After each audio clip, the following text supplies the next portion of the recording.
오늘은 부활 생명을 받는 자라는 제목으로 말씀을 드리겠습니다. 하나님 나라와 하늘나라, 즉 천국은 같은 것인가, 다른 의미를 갖는 것인가? 이 질문에 대부분 신도들은 말하기를 마태가 복음서를 쓸 때 그 대상을 유대인으로 삼았기 때문이라고 말을 합니다. 유대인들에게는 하나님이라는 말을 사용하면 불경스럽게 여기므로 하늘나라라고 했다는 설입니다. 그리고 하나님 나라와 하늘나라는 표현 방법일 뿐 같은 의미라고 말들도 하고 있습니다. 그들의 소견대로 말을 하지만 헬라어 성경을 정확하게 이해하고 말을 해야만 하는 것입니다. 마태복음 3장 2절에서 회개하라 천국이 왔느니라 하였으니 여기에서 천국은 해 바실레이아 톤 우라논으로 되어 있습니다. 이 톤 우라논이 하늘에 해당되는데 이 톤 우라논은 마태복음에만 사용된 것이 아니라 마가복음이나 누가복음에도 사용되었습니다. 누가복음 24장 50절에서 53절을 보면 예수께서 그들을 데리고 베다니 앞까지 나가사 손을 들어 그들에게 축복하시더니 축복하실 때에 그들을 떠나 하늘로 올려지시니 그들이 그에게 경배하고 큰 기쁨으로 예루살렘에 돌아가 늘 성전에서 하나님을 찬송하니라. 여기에서 하늘, 이 톤 우라논입니다. 그 다음에 마가복음 16장 19절에서 주 예수께서 말씀을 마치신 후에 하늘로 올려지사 하나님 우편에 앉으시니라 라고 말씀하시는데 역시 하늘도 톤 우라논입니다. 예수님의 성전에 대한 이야기입니다. 예수님은 하늘로 올려지셨으며 하나님 우편에 앉으셨다는 것입니다. 이를 통해서 볼 때 마태복음에만 사용되었다는 말은 맞지 않은 것입니다. 또한 하나님 나라와 하늘나라는 단순히 같은 의미다라고 말을 한다면 왜 성경이 혼란스럽게 용어를 통일하여 사용하지 않고 이 말을 사용했다, 저 말을 사용했다 하는 것인가? 우리는 좀 생각을 해볼 필요가 있습니다. 그것은 다 이유가 있기 때문입니다. 헬라어 성경에서 하늘, 톤 우라논과 같은 의미로 사용된 에플라니오스라는 단어가 있는데 이 에플라니오스라는 단어도 하늘 또는 하늘의 처소로 번역되고 있습니다. 예를 들어서 에베소서 2장 5절에서 6절의 내용을 보면 허물로 죽은 우리를 그리스도와 함께 살리셨고 너희가 은혜로 구원을 얻은 것이라 또 함께 일으키사 그리스도 예수 안에서 함께 하늘에 앉히시니 여기서 앉히신 하늘에 앉히시니가 에플라니오스입니다. 성도 역시 그리스도 안에서 하늘에 앉히셨다라고 말을 하는 것입니다. 고린도전서 15장 48절에서도 무릇 흙에 속한 자들은 저 흙에 속한 자와 같고 무릇 하늘에 속한 자들은 저 하늘에 속한 자와 같으니 여기에서 하늘 에플라니오이스라는 것입니다. 톤 우라논과 에플라니오이스는 관사가 있는 복수 형태로 되어 있으므로 성도들의 심령 안에 임재하는 하나님 나라를 의미하는 것입니다. 성경에서 성부 하나님 나라를 표현할 때는 테스 바실레이아 투 데우 하나님 왕국이라는 말로 표현을 합니다. 그런데 그리스도께서는 하늘나라에 승천했다는 말입니다. 하나님 왕국과 하늘나라를 설명하기 위해서는 삼위일체론을 통해서 이해될 수가 있는 것입니다. 삼위일체 이론은 성부 하나님, 예수 그리스도, 성령에 의한 성도로 인식되어야 합니다. 삼위일체는 하나님 중심이 아니라 하나님과 성도 간의 관계를 설명하는 도구임을 우리는 잘 이해해야만 하는 것입니다.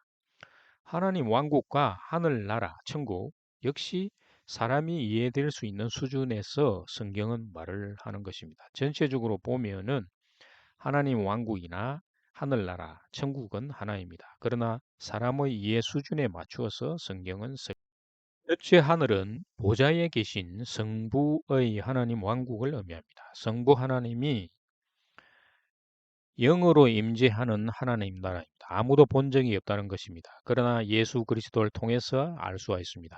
디모데전서 6장 16절에서 오직 그에게만 죽지 아니함이 있고 가까이 가지 못할 빛에 가시고 어떤 사람도 보지 못하였고 또 볼 수 없는 이신이 그에게 존귀와 영원한 권능을 돌릴지어다. 아멘. 둘째 하늘은 예수 그리스도의 나라, 영의 몸을 입고 임재하시는 아들의 나라입니다. 골로새서 1장 12절 13절에서 우리로 하여금 빛 가운데서 성도의 기업의 부분을 얻기에 합당하게 하신 아버지께 감사하게 하시기를 원하노라. 그가 우리를 흑암의 권세에서 건져내사 그의 사랑의 아들의 나라로 옮기셨으니 마가복음 16장 9절에서 하나님 우편에 앉았다고 말을 합니다. 둘째 하늘을 하나님 왕국의 우편이라고 표현된 것입니다. 셋째 하늘은 성도에게 임재하는 하나님 나라입니다. 사도 바울이 고린도 후서 12장 2절에서 셋째 하늘에 대해 언급을 하고 있습니다. 성도가 현재적으로 부활을 믿게 되면 심령 속에 새 성전이 세워지는데 이 새 성전에 그리스도께서 성령으로 재림하여 들어오셔서 하나님 나라를 부어주십니다. 에베소서 2장 6절에서 성도가 그리스도 예수 안에서 함께 하늘에 앉으시니라고 말을 합니다. 따라서 그리스도 안이라는 말은 셋째 하늘의 의미를 제공하는 것입니다. 에덴 동산이라고 하기도 하고 새 하늘과 새 땅이라고 하기도 합니다. 하나님 나라는 하나지만 셋으로 나타나는 것입니다. 첫째 하늘과 둘째 하늘과 셋째 하늘은 성령으로 연결되어 있으며 여호와 하나님의 말씀에 따라 운행되고 있습니다. 하나님 나라는 하나지만 하나님 나라에서 범죄한 천사로 말미암아 하나님 나라가 세 가지 형태로 인간들의 눈에 보이는 것입니다. 그리고 그리스도 예수 안이라는 말은 고린도후서 5장 17절에서 그런즉 누구든지 그리스도 안에 있으면 새로운 피조물이라 이전 것은 지나갔으니 보라 새 것이 되었도다. 이 말은 예수님의 십자가와 함께 죽고 그리스도와 함께 부활한 자가 되는 것입니다. 역시 로마서 6장 4절에서 그러므로 우리가 그의 죽으심과 합하여 세례를 받음으로 그와 함께 장사되었나니 이는 아버지의 영광으로 말미암아 그리스도를 죽은 자 가운데서 살리심과 같이 우리로 또한 새 생명 가운데서 행하게 하려 함이라. 새 피조물, 새 생명은 부활 생명입니다. 사람은 영적 존재인데 영이 흙에 갇혀 있는 것입니다. 육체가 죽으면 흙으로 가지만 영은 하나님 나라로 돌아가야만 합니다. 전도서 12장 7절에서 흙은 여전히 땅으로 돌아가고 영은 그것을 주신 하나님께로 돌아가기 전에 기억하라. 영이 하나님 나라로 돌아가야 하는데 돌아가지 못하는 자들이 있다는 말입니다. 전도서 3장 21절에서 인생들의 혼, 분유만은 위로 올라가고 짐승의 혼, 분유만은 아래 곧 땅으로 내려가는 줄 누가 알랴. 분유만은 혼이라고 번역을 했는데 영입니다. 그래서 많은 사람들이 이 기절을 보고 아, 동물도 영이 있구나라고 생각할지 모르나 하늘로 올라가는 자는 그리스도 안에 있는 자를 의미하고 땅으로 내려가는 자는 그리스도 밖에 있는 자를 의미합니다. 땅은 스월, 음부라는 말입니다. 둘째 사망의 심판을 받게 되는 것입니다. 예수와 함께 죽고 현재적으로 부활한 것을 믿지 못하면 그리스도 안에 있다고 볼 수 없는 것입니다. 왜냐하면 새 생명이 아니기 때문입니다. 예수 그리스도는 자신이 하늘에서 내려온 생명이라고 말씀을 합니다. 부활이라는 말에 대해서 육신의 입장에서 보면 육이 부활한다고 믿게 되지만 영의 입장에서 보면 원래 하늘의 생명인데 흙에 잠시 갇혀 있다가 다시 하늘의 생명이 부활한다는 것입니다. 예수 그리스도는 하늘의 생명이므로 육이 죽고 하늘의 생명으로 부활한 것입니다. 그런데도 육이 부활했다고 주장한다면 육의 눈으로 보기 때문입니다. 예수 그리스도는 하늘의 생명, 부활 생명에 대해서 구약 시대부터 계속 사람들의 문을 두드려 왔습니다. 예수님은 부활하셔서 제자들에게 나타나시고 엠마오로 가는 두 제자에게 나타나셔서 구약 성경에서 자신에 대해 증언하는 것이라고 말씀하셨습니다. 하나님은 육신의 몸으로 아브라함에게도 나타나시고 다양하게 임재하시는 모습을 볼 수가 있습니다.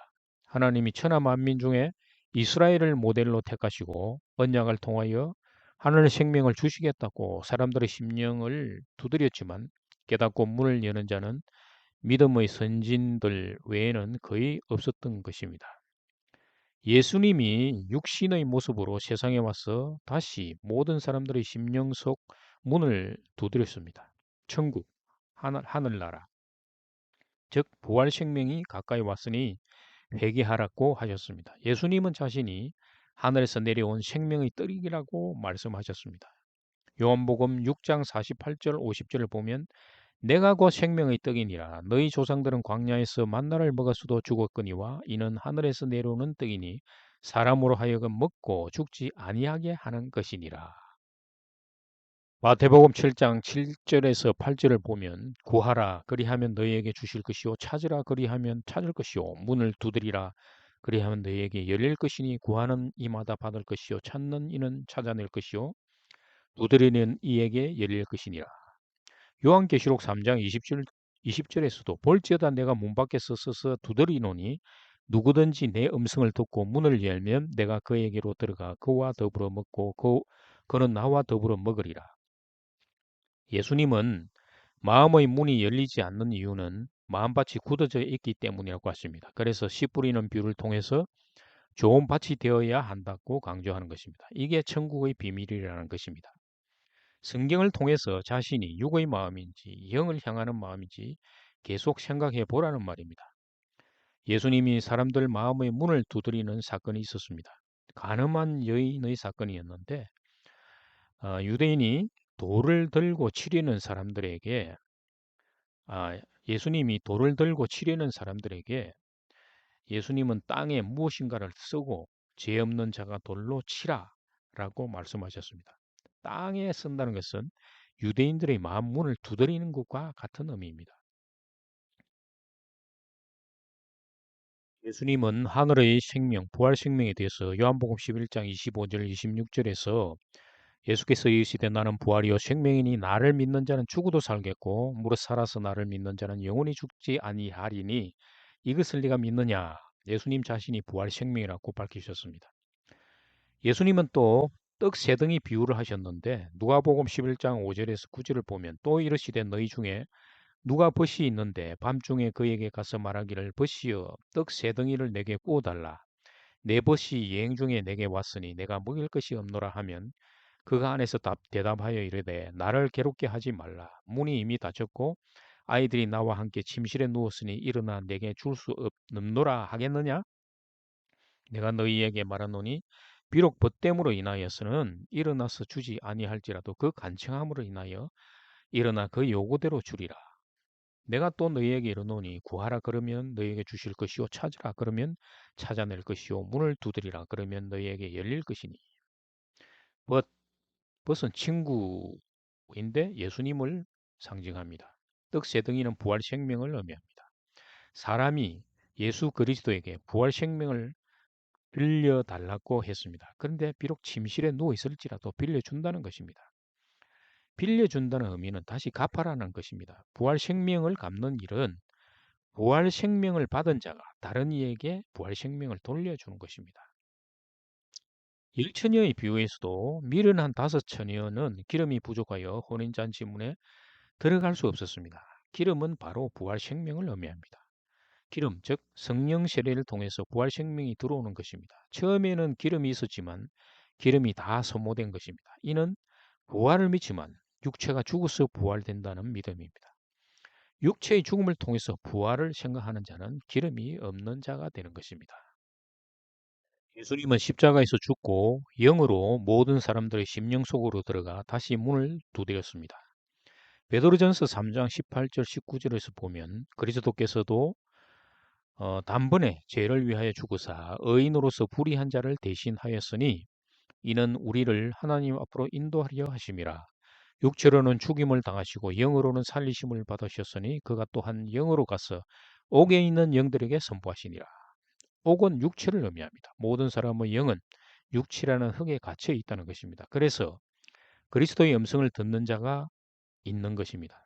요한복음 5장 25절에서 진실로 진실로 너희에게 이르노니 죽은 자들이 하나님의 아들의 음성을 들을 때가 오나니 곧 이때라. 듣는 자는 살아나리라. 그러나 음성을 듣지 못하면 노아의 홍수 때에 회개하지 않은 자와 같다는 말씀입니다. 그들에게는 심판이 기다리는 것입니다. 베드로전서 3장 20절에서 그들은 전에 노아의 날 방주를 준비할 동안에 하나님이 오래 참고 기다리실 때에 복종하지 아니하던 자들이라. 방주에서 물로 말미암아 구원을 얻은 자가 몇 명뿐이니 겨우 8명이라. 하늘 생명을 받아들이는 자는 극히 적은 숫자임을 보여주는 것입니다. 출애굽 당시 가나안에 들어간 자는 여호수아와 갈렙 2명밖에 없었습니다. 물론 출애굽 당시 19세 이하의 어린아이와 광야에서 태어난 세 사람도 들어갔지만 애굽에서 나온 성인 중에서 단 2명만 가나안에 들어가고 나머지는 광야에서 다 죽었습니다. 현재적 부활 생명을 찾는 자가 거의 없다는 것입니다. 그리스도는 성천 후에도 성도의 심령 속으로 재림해 들어가서 성도를 통해서 사람들의 심령을 두드리고 있습니다. 현재적 부활 생명을 받아들여야 한다는 것입니다. 회개하면 받을 수가 있습니다. 회개가 바로 예수와 함께 십자가에서 죽는 것입니다. 구약시대 죄인은 율법에 따라 죄를 지으면 희생양을 가지고 성소 뜰에 들어서는데 죄인이 동물의 머리에 손을 대고 죄를 전가시키고 그 양을 죽여 피를 담아 제사장에게 건넵니다. 제사장은 제단에 피를 뿌리고 하나님은 죄를 용서해 주시는 것입니다. 그런데 그 죽은 희생양이 누구인가라는 것입니다. 바로 그 죄인이 죽은 것으로 간주되는 것입니다. 따라서 그 죽은 시체 불에 태워지고 불세례, 물에 뿌려지고 물세례죠. 그래서 당한 양이 바로 자신임을 깨달아라는 것입니다. 십자가에서 죽은 시체는 누구인가? 바로 나 자신임을 깨닫지 못하면 회개하지 않은 것입니다. 회개는 하나님으로부터 진노를 받아 마땅한 자라는 것을 깨닫는 데서 시작하는 것입니다. 하나님처럼 되고 싶은 욕망이 마음속에 자리 잡고 있기 때문입니다. 그래서 죄에 대해서 죽으라는 것입니다. 그 죄가 바로 하나님처럼 되고 싶은 탐욕의 마음인 것입니다. 로마서 6장 7절에서 죽은 자가 죄에서 벗어난다고 말을 했습니다. 오늘도 하나님은 마음의 문을 두드리고 계십니다. 현재적으로 십자가에서 죽고 현재적으로 부활 생명을 받으라라는 말씀이 되겠습니다. 감사합니다.